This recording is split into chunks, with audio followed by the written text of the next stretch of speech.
Back now with better health, what you need to know about measles, the disease reaching an all-time high in the U.S.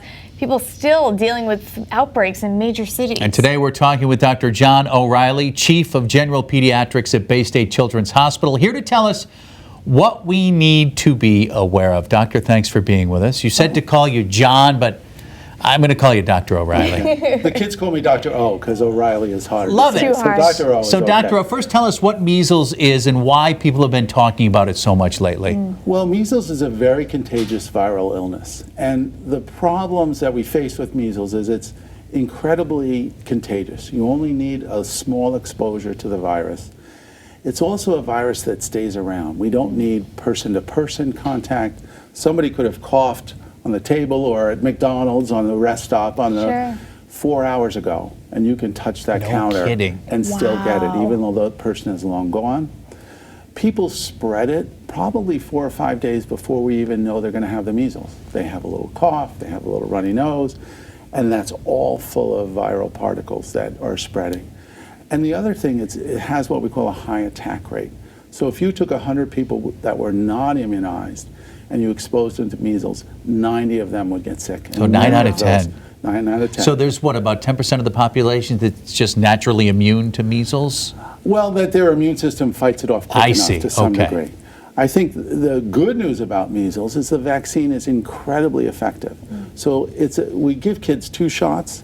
After the first shot, they're 93% protected. After the second shot, 97% effective. What age do we immunize? So now we give it once around a year of age when their immune system is ready, and before they go into kindergarten, so that as kids come together in kindergarten, share all their germs, we've sort of boosted their immune system. Is that part of the MMR, measles, mumps, rubella vaccine? Having a lot of kids, that does sound familiar. Yes, yeah, right. So absolutely.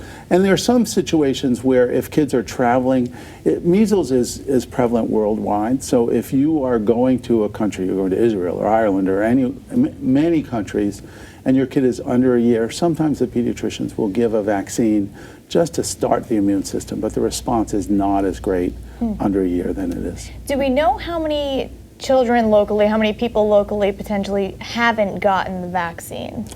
Well, the state does do sort of surveys of kids coming into kindergarten, and they have a very good breakdown on the Massachusetts Department of Public Health site.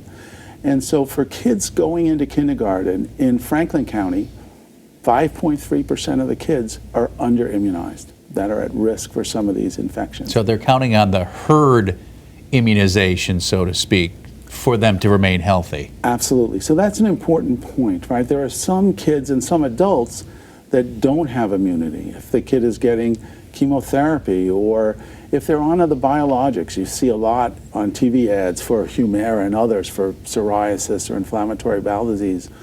All the people that are on that, adult and children, are at risk for this disease.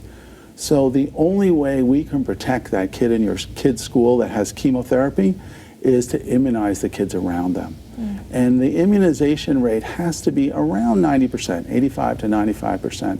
So if most kids in your child's classroom are immunized, your kid is protected even though they're getting chemo. And Dr. O, we're running out of time. I just wanted to get to this quickly. How serious is measles? Is this life-threatening?